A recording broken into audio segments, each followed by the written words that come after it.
तो मूवी की शुरुआत होती है स्पेन में, जहाँ ये मिच अपनी गर्लफ्रेंड कैटरीना के साथ घूमने पहुंचा।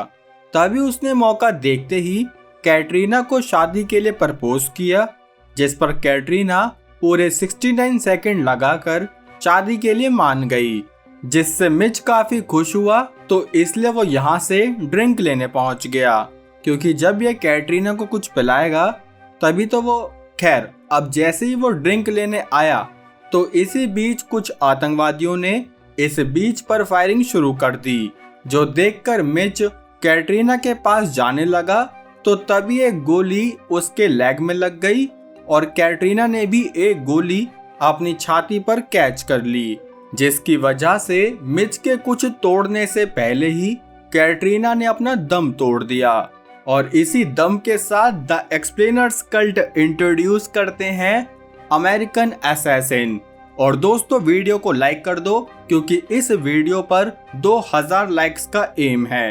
तो चलो नाउ बैक टू स्टोरी, जहाँ कहानी अब 18 महीने आगे आई, जिसमें कि मिच उन आतंकवादियों से बदला लेने की तैयारी करने लगा, जिसमें वो मार्शल आर्ट सीखता, शूटिंग प्रैक्टिस करता, साथ ही वो ऑनलाइन उस ग्रुप को ढूंढता जिसने कैटरीना को रिन साबुन से धो दिया था, जिसके लिए वो जानबूझकर अमेरिका के खिलाफ बातें लिखता ताकि कोई टेररिस्ट ऑर्गेनाइजेशन उससे इम्प्रेस हो जाए। जो करते हुए ऐसा हुआ भी, क्योंकि इस ऑनलाइन बातचीत में उसे एक अदनान नाम का टेररिस्ट मिला, जो कि मिच से काफी सवाल जवाब करने लगा। हालांकि मिच नहीं जानता था कि उसका और अदनान का कांटेक्ट बनते ही CIA ने मिच पर नजर रखनी शुरू कर दी, जिससे उन्हें पता चल गया कि अदनान ने मिच को लीबिया में बुलाया है। तब मिच भी यहाँ से लीबिया में पहुंचा, जहाँ वो टेररिस्ट गैंग उसे नई नवेली दुल्हन बना के अपने अड्डे पर ले आई, जहाँ अदनान मिच से सवाल जवाब करने लगा। तो इसी बीच मिच अपने हाथ खोल रहा था ताकि वो इस अदनान की सारी नान निकाल दे, लेकिन तभी CIA की एक टीम ने यहाँ हमला करके अदनान और उसके साथियों को चटका दिया, जो देखकर मिच को गुस्सा आया कि ये तो मेरा शिकार था। इसलिए तब वो गुस्से में मरे हुए अदनान के अंदर चाकू घोंपने लगा, जिस बीच CIA उसे अपने साथ अमेरिका की एक फैसिलिटी में ले गई, जहाँ उसने बता दिया कि मैं अदनान से इसलिए मिला क्योंकि मुझे अपनी गर्लफ्रेंड का बदला लेना था।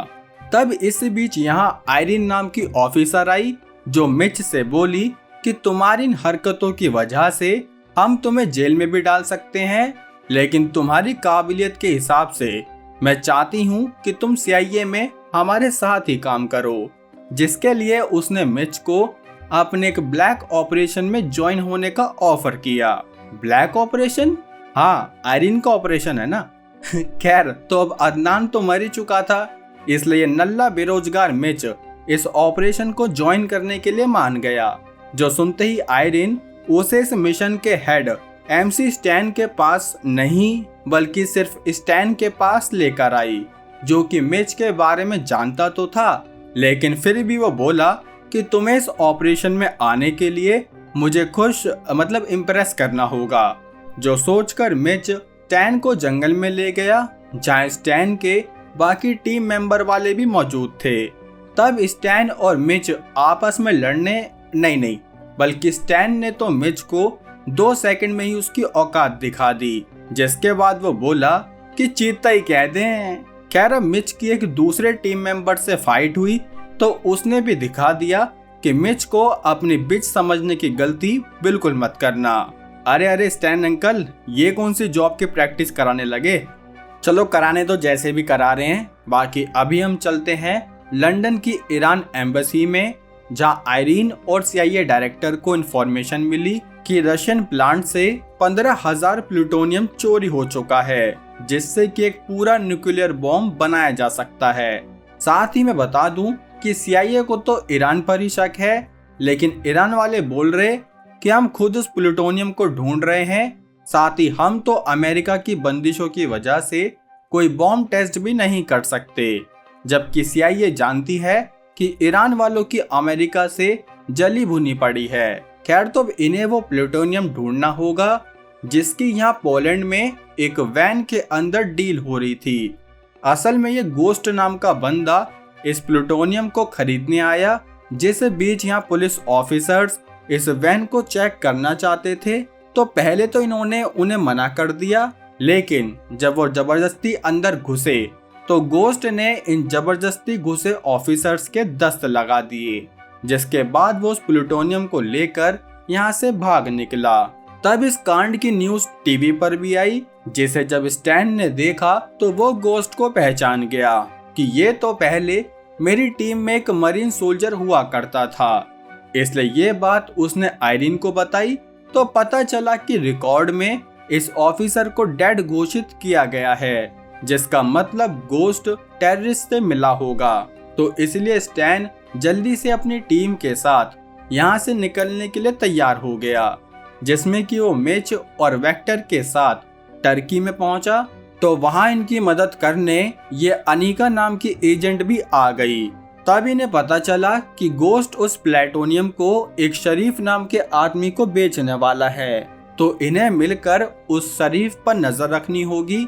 इसलिए तब अनिका और मिच शरीफ पर नजर रखने लगे, जिस बीच मिच ने शरीफ के आदमी से टकराकर उसका फोन चुरा लिया।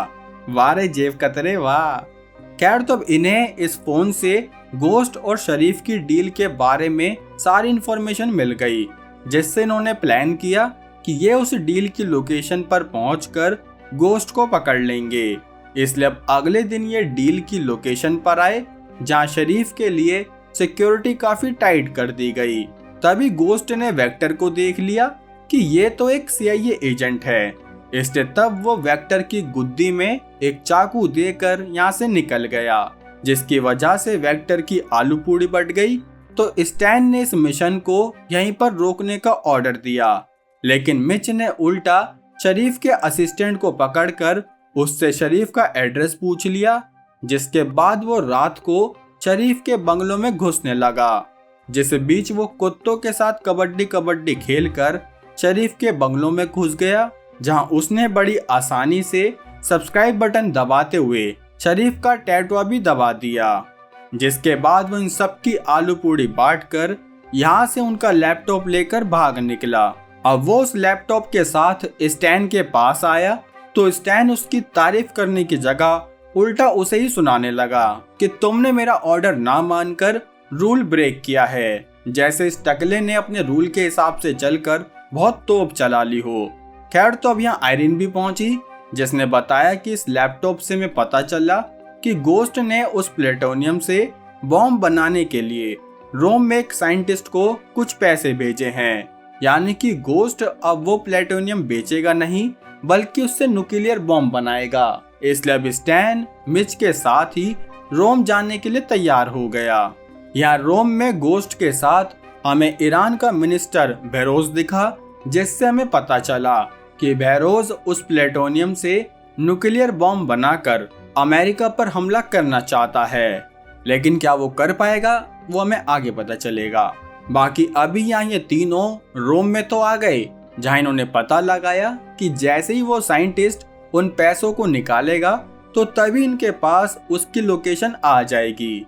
जिस चीज का इन्हें नोटिफिकेशन भी आ गया, तो ये जल्दी से उस साइंटिस्ट का पीछा करके उसके होटल में आ गए, जहाँ इन्होंने उसके रूम का बगल वाला रूम ही रेंट पर ले लिया, जहाँ ये दोनों वायर कैमरा के थ्रू साइंटिस्ट के रूम में सारी हरकतें देखने लगे।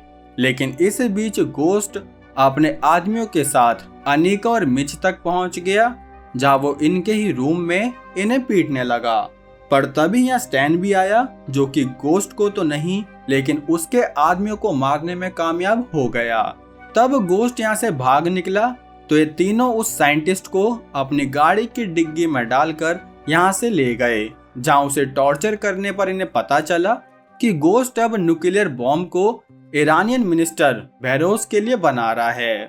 तभी यहाँ होटल रूम में मिच को रियलाइज हुआ कि ये अनिका कुछ तो गड़बड़ कर रही है, क्योंकि गोस्ट को इनके होटल रूम के बारे में कैसे पता चला।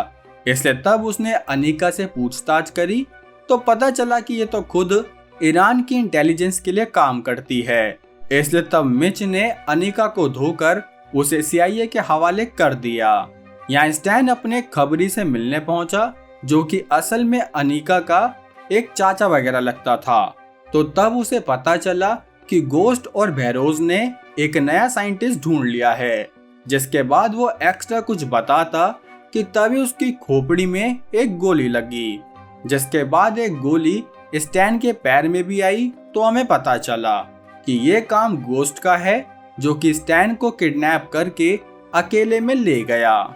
यहाँ मिच को जब पता चला कि स्टैन किडनैप हो गया, तो आयरिन ने उसे बीच में आने से साफ मना कर दिया, जिसका मतलब कि अब ये लोग स्टैन को मरने के लिए छोड़ देंगे। लेकिन मिच तो ऐसा नहीं कर सकता, इसलिए वो CIA की गाड़ी पर हमला करके अनीका के पास आया, जहां उसने बताया कि गोस्ट ने तुम्हारे चाचा को मार दिया, साथ ही स्टैन को भी किडनैप कर लिया गया है।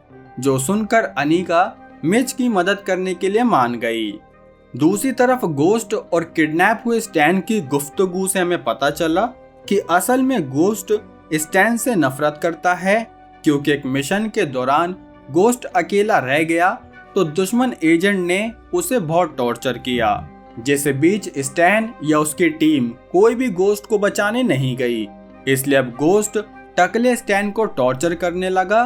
तो तभी यहाँ ईरानियन मिनिस्टर बहरोज आया, जो बोला कि ये सब जल्दी करो, हमें और भी काम है। तब ये सुनते ही गोस्ट ने इन ईरानियन को भी मार दिया, क्योंकि असल में उसे ये बॉम्ब खुद के बदले के लिए चाहिए था। तभी इस लोकेशन पर अनीका और मिच भी पहुंच गए, जो कि अलग अलग दिशा पटानी में जाकर गोस्ट को ढूंढने लगे। जिस बीच मिच ने गोस्ट के कई आदमियों का सामना भी किया। तो ये देखकर आयरिन ने अपनी स्पेशल फोर्स भी उस लोकेशन में भेज दी, ताकि इससे मिच को मदद मिल सके।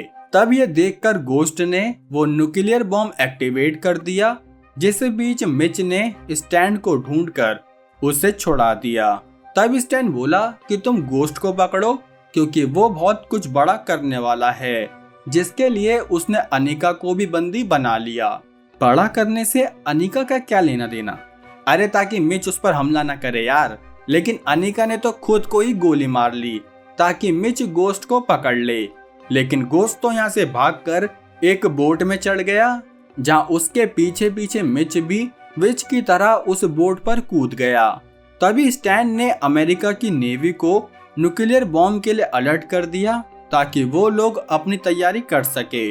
खैर इसी बीच मिच ने गोस्ट का गोश्त निकालकर उसे मार दिया, जिसके बाद वो बोट को दूसरी तरफ ले जाने लगा, क्योंकि इस बोट में ही बॉम्ब था। तो अगर वो बॉम्ब कहीं अकेले में फटेगा तो कम असर होगा। तभी स्टैन ने उससे कहा कि इस बॉम्ब को ओशन में फेंक दो। जो सुनते ही मिच ने वो बॉम्ब ओशन में फेंक दिया, जिससे कि यहाँ तगड़ा वाला धमाका हुआ, जिसमें स्टैन और मिच भी डूब जाते।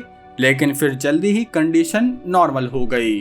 अब कुछ दिन बाद आयरिन स्टैन से पूछने लगी कि मिच कहाँ पर है, लेकिन स्टैन ने उसे कुछ भी नहीं बताया। जिस बीच न्यूज पर दिखाया गया कि ईरान के प्रेसिडेंट CIA को दोषी ठहरा रहे हैं कि उन्होंने ही हमारे यहाँ न्यूक्लियर अटैक कराया था, जिसका मतलब अब वो ऑफिशियली अमेरिका से बदला लेंगे। लेकिन इस बदले से पहले ही हमें ईरान के प्रेसिडेंट के पीछे मिच दिख गया। यानी कि इस मूवी का सेकंड पार्ट जरूर आएगा दोस्तों, जिसमें मिच इस ईरान के प्रेसिडेंट को अपनी मिच बनाएगा। तो वो जब बनाएगा तब बनाएगा। बाकी अभी वीडियो कैसी लगी लाइक कमेंट करके जरूर बताना। 2000 लाइक्स का एम भी पूरा करना है दोस्तों। और हाँ, चैनल पर नए हो तो सब्सक्राइब करो मेरे भाई। बाकी अब हम मिलेंगे हमारी अगली वीडियो में, तब तक के लिए जय हिंद।